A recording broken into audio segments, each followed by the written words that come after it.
నమస్తే రమగారు. నమస్తే జయ. రమగారు, ఈర్ష్య, అసూయ వీటిని పోగొట్టుకోవాలంటే ఏం చేయాలి? అంతకన్నా ముందు అసలు 2 ఒకటేనా? కాస్త దగ్గరగా ఒకటే. అవునా? అసూయ, ఈర్ష్య ఇవన్నీ ఏంటంటే అక్కా, చెల్లి ఈర్ష్య, అసూయలు. పక్కవాడిని చూసి బాధపడ్డాం. వాడికుందే అని బాధపడ్డాం. మనకు లేదే అని చింతపడ్డాం. వాడికి ఏదైనా వస్తుంటే వాడికి వచ్చేస్తుందో అని బాధపడ్డాం. వాడు ఏదైనా గుడికెళ్తుంటే అమ్మో వీడికి ఇంకా కలిసి వస్తుందేమో అనిపించటం. ఇవి చిన్న చిన్న విషయాల దగ్గర మొదలయ్యి పెద్ద విషయాల దాకా ఉంటాయి. పిల్లలు తమ దగ్గర లేని బొమ్మలు పక్కవాడి దగ్గర ఉంటే ఈర్ష్యపడతారు. వాళ్ళ నాన్న ఎంచక్కా వాడికి అన్నీ కొనిపెడతాడని. అది క్రమంగా తాళ ప్రమాణాన్ని అయిపోతుంది. తాడి చెట్టు అంత ఎత్తు అయిపోతుంది. ఇది ఇష్టం, ఆ ఫీలింగు. కొంతమంది వాళ్ళతో నాన్న చాలా ప్రేమగా ఉంటాడు, మా నాన్న ఉండడు, అలా ఫీల్ అవుతారు. ఒక్కోళ్ళు వాడు తెల్లగా ఉన్నాడు, నేను రంగు తక్కువగా ఉన్నాను. లేకపోతే వాడికి మార్కులు వచ్చేస్తున్నాయి, నాకు రావట్లేదు. ఇప్పుడు తెలుపు నలుపుకి ఏం చేయలేం. వాళ్ళ నాన్న బాగా కొనిపెట్టడం, మన నాన్న కొనలేకపోవడానికి ఏం చేయలేం. వాడికి చదువు వస్తుంది, నాకు రావట్లేదు దగ్గర మనం కొంచెం ఆలోచించవచ్చు. వాడు తెల్లగా ఉన్నాడు, నేను నల్లగా ఉంటే ఏం చేస్తాము? అంతే కదా. వాళ్ళ అమ్మ నాన్న తెలుపు, వాళ్ళ ఇంట్లో అందరు తెల్లగా ఉన్నారు, అమ్మాయి తెల్లగా ఉంటుంది. మన ఇంట్లో కొంచెం అందరు రంగు తక్కువ, మనం కూడా కాస్త కలర్ తక్కువగా ఉంటాం. ఇలాంటి వాటికి పోలికలు పెట్టుకుని ఈర్ష్యపడి అసూయపడి కుళ్ళిపోతానని పెంచుకుంటే ఏమీ చేయలేకపోతాం. వాటికి ఏం చేయలేం. మనం ఏం చేయాలి? ఆ తెలుపుని జయించగలిగే ప్రజ్ఞ ఏదైనా మనం చూపించాలి. అసలు రంగుల మీదకి పోదు, తాత్కాలికమైన విషయం అది. రంగు, రూపు అవన్నీ చాలా తాత్కాలికమైనవి. ప్రజ్ఞ, మేధస్సు, మంచితనం శాశ్వతమైన లక్షణాలు. ఇప్పుడు స్వభావాల్లో మార్పులు సౌందర్యంలో మార్పులు ఏం చేస్తాం? ఇప్పుడు కొంచెం మనకు బ్యూటీ పార్లర్ అవి ఇవి అవకాశాలు అంటే అవి పైకి కనిపిస్తాయి రమ్మగారు, ఇవి పైకి కనిపించవు, మనతో పాటు ఉంటాయి. అదే కదండి. ఇప్పుడు మనకి తెలిసి తెలియని తనంతో అలాంటి ఊహలు వస్తాయి. చిన్నప్పుడు ఎక్స్ప్రెస్ చేస్తారు. అవును, ఎక్స్ప్రెస్ చేస్తారు. చిన్నపిల్లలప్పుడు తెలీదు, వీళ్ళంతా ఏమైనా అనుకుంటారని, తనను చెనబుచ్చుకోవాల్సి వస్తుందని అంత తెలియదు, అలా తెలియదు కదా. చిన్నప్పుడు ఎక్స్ప్రెస్ చేస్తారు. అమ్మ ఎందుకే తెల్లగా ఉంది, నేను ఎందుకే నల్లగా ఉన్నాను, అలా ఫీల్ అవుతారనమాట. ఆఖరికి కృష్ణుడు కథల్లో కూడా అలాంటివి చెప్తుంది. అన్నయ్య ఎందుకు తెల్లగా ఉన్నాడు, నేను ఎందుకు నల్లగా ఉన్నానని కృష్ణుడు అడిగాడని. కృష్ణయ్య అడిగాడని హిందీ వాళ్ళ కథల్లో బాగా కనపడతాయి. ఓకే. అంతే. వాడు ఎందుకు, అన్న ఎందుకు తెల్లగా ఉన్నాడు, నేను ఎందుకు నల్లగా ఉన్నాను. పిల్లలకి అట్లాంటి ఊహలు వస్తాయి. అవును. అయితే అప్పుడు ఏం చెప్తుంది వాళ్ళమ్మ? ఏం పర్వాలేదు, నువ్వు నల్లగా ఉన్నా కూడా నీకు ఇంత ఉంగరాలు జుట్టుంది, నీకు ఇంత చక్రాలు లాంటి కళ్ళు ఉన్నాయి, చూసావా ఆ తేడా ఉంది. తర్వాత నువ్వు కాదురా, నువ్వు కడుపులో ఉన్నప్పుడు నేను బాగా ఎక్కువ కారం తినేదాన్ని, నా వల్లే నాన్న నువ్వు నల్లగా ఉన్నావు అంటే పిల్లాడికి చిన్నబుచ్చుకోవటం ఉండదు. పోనీలే మన ఇద్దరం కటిఫ్లే, నువ్వు నాతో మానేంటే అమ్మో అమ్మతో కటిఫ్ చేయాలనిపించదు పిల్లలు. నల్లగా ఉంటే ఉన్నానులే, అమ్మ కావాలి నాకు అనిపిస్తుంది. క్రమంగా దాని నుంచి తప్పించేస్తారు తెలివిగల తల్లులు. నలుపు తెలుపుల మీదకి పోనివ్వరు. కాస్త పెద్దవాళ్ళు అయ్యాక వీళ్ళ తాలూకు ప్రజ్ఞ, వీళ్ళ మార్కులు, వీళ్ళ చదువులు, వీళ్ళ ఆలోచనలు పెరిగిపోతాయి. స్వభావం దాన్ని డామినేట్ చేసేస్తుంది. మిగిలినవన్నీ పోతాయి. అవన్నీ ఒక దశలో ఉంటూ ఉంటాయి. ఆ దశలో వాళ్ళకి కలిగే ఈర్ష్యని తప్పించగలిగే తెలివితేటలు చుట్టుపక్కల ఉన్న సమాజంలో కానీ తల్లుల్లో కానీ ఉంటే చాలా సింపుల్గా పోతుంది. కొంతమంది ఎంత వయసు వచ్చినా ఈర్ష్యను దాచుకోలేరు. అవునండి. వీళ్ళకి పేరు వచ్చేస్తుందని, వాళ్ళు ముందుకెళ్ళిపోతున్నారని, లేకపోతే వాళ్ళు సంపాదించేసుకుంటున్నారని, వాళ్ళు గొప్పవాళ్ళు అయిపోయారని, వాళ్ళ కొడుకులు పుట్టారని, నా కూతుళ్ళు, అలాంటి పాయింట్లు కూడా ఉన్నాయి. వాళ్ళ అమ్మాయికి మంచి పెళ్లి సంబంధం వచ్చేసింది, మా అమ్మాయికి రాలేదని, వాళ్ళ పిల్లలు అమెరికా వెళ్ళిపోయారు, మా పిల్లలు వెళ్ళలేదని. లోకంలో ఎవ్వరికి వాడు ఇవాళ చేసుకున్నది కాదు, అన్నీ ముందు నుంచి వచ్చేవే ఉంటాయి. అందుకని మన వాళ్ళు ఏమంటారు, ఏముందమ్మా ఏం చేస్తాము, పుణ్యం కొద్ది పురుషుడు దాని కొద్ది బిడ్డలు అని దీర్ఘం తీస్తారు. అది మంచి నోవు నోచుకుంది, అందుకని దాన్ని మంచి మొగుడు, మనం మంచి కొరనవ్వులు నోచాం, అందుకని మన మొగుడు ఇట్లా ఉన్నాడు అని సర్దేవాళ్ళు పెద్దవాళ్ళు పాత రోజుల్లో.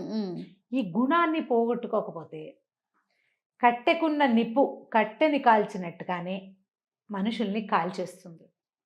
అసూయ ఎంత దహించేస్తుందంటే లోపల అసలు మామూలు బాధ కాదు వాళ్ళది. ఇప్పుడు మండుతూనే ఉంటుంది. దాని మీద అగ్ని మీద ఆజ్యం జల్లినట్టు మంట ప్రజ్వరిల్లడానికి చల్లకూడదు. మంటను ఆర్పేసుకోవాలి. దానికి పురాతన కాలపు సామెతలనే మనం తీసుకోవాలి. పిల్లలు ఇట్లా ఈర్ష్యపడే స్టేజ్లో చిన్న పొన్న సరదాగా కథలు చెప్పాలి. మామూలుగా పెద్దవాళ్ళు చెప్తారు, ఒరే నా ఓ కన్నా మనకు లేదని ఏడుస్తున్నాం అనుకో కళ్ళు పోయేది ఓ కన్నే పోతుందిరా, మనకు లేదని ఏడిస్తే ఒకటే పోతుంది, పక్కవాడికి ఉందని ఏడిస్తే 2 కళ్ళు పోతాయి అంటారు. అంతేగా. చెప్పాలి, చెప్తూ ఉండాలి. బాగా చిన్నప్పుడు ఇలాంటి ధోరణి పిల్లల్లో బయటపడుతుంది. ఎంచక్కా వాడి దగ్గర అన్ని మంచి బొమ్మలు ఉన్నాయి, నా దగ్గర లేవు. అవును. అప్పుడు మనము కొనుక్కుందాంలే నాన్న, అలా ఏదో 2 మాటలు చెప్పటం. పిల్లలు దేన్ని చూసి ఈర్చిపడతారో అందులో సగమైనా మనం చేయటం. లేదా వాళ్ళు ఎక్కడి నుంచి చూసి అడుగుతున్నారో అక్కడికి వెళ్ళడానికి కట్ చేయటం. మొత్తానికి ఆ స్వభావాన్ని అయితే మార్చుకోవాలి కదండి. మార్చుకోవాలి. లేకపోతే ఏమవుతుందంటే కొంతమంది బాగా నెగిటివ్గా తయారయ్యి చుట్టుపక్కల సమాజాన్ని ఇబ్బంది పెట్టే లక్షణాలు బయటపడతాయి వాళ్ళు. అవును అవును. వాళ్ళు అలాంటప్పుడు సొంత తమ్ముళ్ళని చెల్లెల్ని మోసం చేయడానికి కూడా రెడీగా ఉంటారు. అయిపోతారు. ఆ ఓర్చుకోలేని తనంతో సొంత వాళ్ళని కూడా ఓర్చుకోలేరు. అవును. పద్ధతి మార్పించుకోవాలి అంతే. అయితే మన మామూలుగా చిన్న చిన్న కథలు చెప్తుంటామా. ఒక ఊళ్ళో ఒక ధనవంతుడు, అంటే మరి పెద్ద ధనవంతుడు కాదు, ఒక మాదిరి ధనవంతుడు, ఒక సుమారైన పేదవాడు పక్కపక్క ఇళ్లలో ఉండేవాడు. ఈ పేదతను మేమిద్దరం ఒకే ఊరు వాళ్ళం, ఒకేసారి ఈ ఊరు వచ్చాము. వాడు వ్యాపారం మొదలుపెట్టి వ్యవసాయం వ్యాపారం 2 కలిపి చేసుకుని వాడి పైకి ఎక్కిపోయాడు. నాకు వ్యాపారపు తెలివితేటలు లేవు, నేను వ్యవసాయంతో నేను ఇలాగే బక్క రైతుగా ఉండిపోయానని అనేవాడు. ఏదో లేరా నాకు కలిసి వచ్చింది అనేవాడు ఇతను. కనపడ్డప్పుడు మాట్లాడుకునేవాడు. అయితే ఈ రోజు దినదినగండ 100 ఏళ్ళ ఆయుష్గా ఉన్నటువంటి బక్క పేద రైతుకి అతను ఏంటంటే చాలా కష్టపడితే ఏదో ఒక మాదిరిగా వచ్చేది. ఒక్కోళ్ళకి భలే అదృష్టం తిరిగిపోతుంది.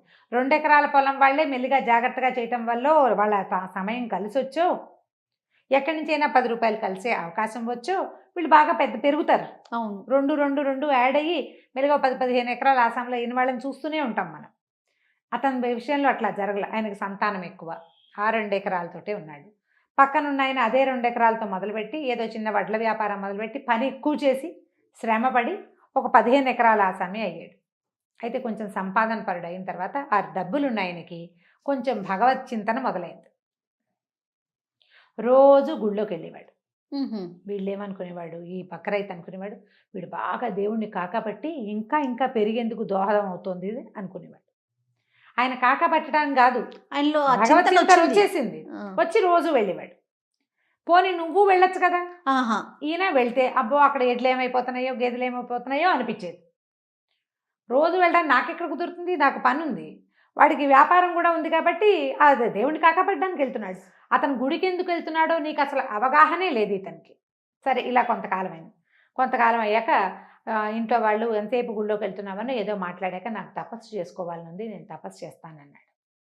వాళ్ళు ఈయన రోజు గుడికి వెళ్ళటము క్రమంగా దేవతార్చనలోకి వెళ్ళిపోయాడు కదా, ఊరుకున్నారు. పక్క రైతు కనిపించింది, అమ్మా వీడు తపస్సు కూడా చేశాడంటే ఈ 15 ఎకరాలు 150 ఎకరాలు అయిపోతాయి. కాబట్టి ఇప్పుడు నేను ఏమైనా సరే ఈ వ్యవసాయాన్ని నా పెద్ద కొడుకు అప్పచెప్పి నేను కూడా తపస్సు చేద్దాం అనుకున్నాడు. సరే ఆయన తపస్సుకి వెళ్ళాడు. ఏ అడవికి ఆయన తపస్సుకి వెళ్ళాడు అదే అడవికి ఈ బక్క రైతు కూడా వెళ్ళాడు. ఓ చెరువుకి ఓవైపు ఆయన తపస్సు మొదలెట్టాడు, ఇంకోవైపు ఈయన తపస్సు మొదలుపెట్టాడు. ఎంతసేపు చూస్తూ ఉండేవాడు వాడి తపస్సు ఎంత మటుకు వచ్చిందా అని. ఈయన చేయటం కాదు, తపస్సు చేసేవాడు, కూర్చుని ఉండేవాడు, కానీ ఎప్పటికప్పుడు అతని ధ్యాస ఇతని మీద ఉండేదన్నమాట. కొంతకాలం అలా గడిచింది. ఒకనాడు భగవంతుడు ప్రత్యక్షమే అయిపోయాడు. ముందు ఈ ధనికుడి దగ్గరికి వెళ్ళాడు భగవంతుడు. వెళ్ళేసరికల్లా ఆయన నాయనా ఏం కావాలి నాయనా అని అడిగాడు. ఆ ధనికుడు అన్నాడు, బాబు ఇంత ప్రపంచాన్ని ఇచ్చావు, ఏదో తినడానికి తిరగడానికి కట్టుకోవడానికి కూడా అన్నీ ఇచ్చావు, సంతానాన్ని ఇచ్చావు, ప్రపంచాన్ని చూడడానికి 2 కళ్ళు ఇచ్చావు దేవుడా. ఏ కళ్ళు లేకుండా, అసలు కళ్ళు లేకుండా కబోది పక్షులు ఎంతమందో ఉన్నారు. 2 కళ్ళు ఎందుకు నాకు, ఒక్క కన్నుంచు. నా 2వ కంటిని ఎవరైనా కళ్ళు లేని ఒక కబోదికి దానం చేసి అతడు ప్రపంచాన్ని చూసేలాగా చేయవా దేవుడా. నేను నిన్ను కళ్ళుండి 2 కళ్ళతో చూసా, ఒక్క కంటితో కూడా ఇలాగే కనపడతావు నువ్వు. ఈ కంటిని ఇంకోటి ఎవరికైనా ఇచ్చేసి బా అని దండం పెట్టాడు. భగవంతుడు సంతోషించాడు. ఇంకేదో కావాలని కోరకుండా నీ తపస్సుకి నీకు 2 కళ్ళు లేకపోయినా కూడా నన్ను చూడగలుగుతావు. నీ కోరిక ప్రకారం నీది ఒక కన్ను ఇంకా కనపడదు. ఈ నేత్రాన్ని కబోది వాడు ఎవడైనా ఒకడికి ఇంకోటి ప్రార్థించిన వాడికి ఇస్తాను నేను, వాడి కోరిక మేరకి అని చెప్పాడు. సరే ఈయనకు ఒక్క కన్ను ఉంది. ఆయన మళ్ళీ భగవత్ ప్రార్థన చేసుకున్నాడు. అక్కడి నుంచి లేచి ఇంటికి వెళ్ళిపోయాడు. ఆయన వెళ్ళిపోవటం చూసిన పేద రైతు ఓ మనం కూడా ఇంకొంచెం గట్టిగా చేస్తే దేవుడు వస్తాడని అర్థమై బిగ తీసుకుని కూర్చున్నాడు. సరే, భగవంతుడు ప్రత్యక్షం అయ్యాడు ఈయనకు కూడా. ఏం కావాలి నాయన అని అడిగితే, చెరువుకి అవతల పక్కన ఉన్న నా స్నేహితుడు ఏం అడిగాడు, దానికి 2 ఇంతలు ఇవ్వు స్వామి, నాకు ఇంక ఏమీ వద్దు. వాడు 15 ఎకరాలని 150 చేయమని అడుగుంటాడు. 150ని 2 ఇంతలు చేస్తే ఎంత అవుతుంది? 300 అవుతుంది. 300 ఎకరాలు ఓ కొల్లలు 30 తరాల పాటు నా పిల్లలు కూర్చుని తిన్నా సరిపోతుంది అనుకున్నాడు. పక్కవాడు అడిగింది ఏమిటి? ఒక కన్ను. దానికి 2 ఇంతలంటే 2 కళ్ళు. కళ్ళు పోయినాయి. ఈయన నిర్ఘాంతపోయాడు రైతు. అయ్యో అయ్యో, నా కళ్ళు కనపట్లేదు దేవుడా, నిన్ను అత్యద్భుతమైన స్వరూపాన్ని చూశాను, ఇప్పుడు నా కళ్ళు కనిపించట్లేదంటే భగవంతుడు చెప్పాడు, నువ్వు చేసిన తపస్సు వల్ల నువ్వు నన్ను చూడగలిగావు. నీ కోరిక వల్ల నువ్వు ఏది చూడలేకుండా అయిపోయావు. నీకేది కావాలో నువ్వు అది అడగాలి, పక్కవాడికి ఏది ఉందో అది కాదు. నువ్వు ఏం చేసినా నీ కళ్ళు రావు. అప్పటి వరకు హాయిగా 2 ఎకరాల పొలాన్ని సొంత కళ్ళతో చూసి సేద్యం చేసుకునే రైతు భగవంతుడు చూసిన ఆ కాస్త పుణ్యాన్ని మూట కట్టుకుని అలాగే గుడ్డిగా చేతులు తడుముకుంటూ వెళ్ళిపోయాడు. వెళ్ళిపోయి కళ్ళు పోయినాయి. నీ కథంతా తెలిసిన మొదటి ధనవంతుడు ఆ ఇంట్లో ఉండి రోజు దైవ ప్రార్థన చేసేవాడు. పాపం బక్క రైతు, వాడికి ఏదీ లేదు. నా కన్నుని పోయిన నువ్వు తీసుకుని నా కన్నుని వాడికి ప్రసాదించు దేవుడా అని. కొద్ది రోజుల తర్వాత బకరైతుకి కన్ను కనపడతాం మొదలుపెట్టింది. అయ్యో అయ్యో, నా కన్ను కనపడుతుందిరా అంటే, నేను అడిగిన కోరిక అదే, అందుకే నీ కన్ను కనపడుతుంది. ఇతనికి జ్ఞానోదయం అయింది. అప్పటికి తెలుసుకున్నా, నా కనపడిన కన్ను ధనవంతుడిది. ఆ దెబ్బకి అతనిలో పూర్తిగా మార్పు వచ్చింది. ఎప్పుడు కూడా నాకు లేదు అని ఆలోచించాలి. నేనేం చెయ్యాలి దాన్ని సంపాదించడానికి?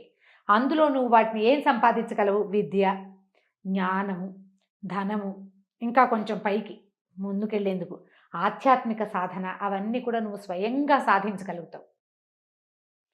పక్కవాడు సాధించిన వాటిని చూసి ఈర్ష్యపడితే ఎప్పుడు నువ్వు వాడి వెనకాలే ఉంటావు. ఏనాటికి నీ జీవితంలో ముందుకు వెళ్ళలేవు, ఏనాటికి వెళ్ళలేవు. నా దారిని నేను నడుస్తాను అని నడిచిన వాడు అడుగులో అడుగేసుకుంటూ కూడా కాశీరామేశ్వరం చేరగలుగుతాడు. పక్కవాడిని చూసేవాడు ఏ గోతిలోకో పడతాడు. రన్నింగ్ రేస్ చేసేటప్పుడు చెప్తారు పిల్లలకి, పక్కవాళ్ళని చూడొద్దు, పక్కవాళ్ళని చూడొద్దు, ముందు చూడు, ముందు చూడు అని. అవునవును.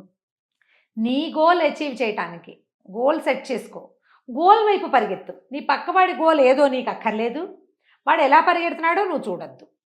ఇది బతుకంతా ఫాలో అవ్వాలి. ఎంత అద్భుతమైన కథ రమ్మగారు కదా. అద్భుతం అంటే అద్భుతం. ఈ కథని చిన్న పిల్లలు, 7-8 ఏళ్ళు 2వ క్లాస్కి వచ్చిన పిల్లల దగ్గర నుంచి చెప్పాలి. ముసలి తాతకు కూడా చెప్పాల్సి వస్తుంది ఒక్కొక్కసారి.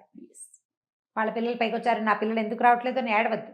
అవునండి. భగవంతుడా, ఇలాంటి పరిస్థితి ఎందుకు వచ్చిందో, ఏ జన్మలో చేసిన అవకాశాన్ని కల్పించండి, అపరాధమో ఇది, అపరాధాన్ని క్షమించు, నా పిల్లలు ముందుకెళ్లేలాగా చేయి, లేదా నన్ను ముందుకెళ్లేలాగా చేయి, ఈ దారిలో వెళ్ళకపోతే ఇంకో దారి తీసుకుంటాను నేను అని ప్రయత్నం చేసిన వాడు ఎప్పుడు ముందుకెళ్తాడు. ఈర్ష్యలు, అసూయలు, దేశాలు పెట్టుకుని వాడి మీద అసూయపడి వాడికి ఏదైనా ఎగ్గు చేసి వాడికి ఏదైనా నష్టపరిస్తే, ఇప్పుడు నీకు లేకపోవడం ఒకటితో అయితే పాడు చేసింది ప్లస్ అయిపోతుంది. అంతే కదా. అది ఇంకో బరువు, అది ఇంకో సర్దిమూట అవుతుంది. నువ్వు అది మొయ్యాల్సి వస్తావు ఆ పాపాన్ని. కాబట్టి దాన్ని తీసుకోకుండా మీ వరకు మనం ఏం చేయాలి? దుర్యోధనుడు కథ చెప్పుకుంటాం. ఈర్ష్యాసూయలతోటి దుర్యోధనుడు పాండవులకి రాజ్యం వెళ్ళనివ్వకూడదన్న పట్టుదలతోటి చివరికి తన రాజ్యాన్ని తను చేసుకోలేకపోయాడు, కోల్పోయాడు. పాండవుల కథ దీనికి ప్రత్యక్షమైన ఉదాహరణ మన ముందు యుగంలో జరిగింది. అవును. వీళ్ళు నిజానికి అఖండ సామ్రాజ్యానికి వారసులు అయినప్పటికీ, వాళ్ళ నాన్న రాజ్యం అయినప్పటికీ వదిలిపెట్టేశారు. మాకు 5 ఊళ్ళు ఇస్తే చాలని ఒప్పుకున్నారు వాళ్ళు.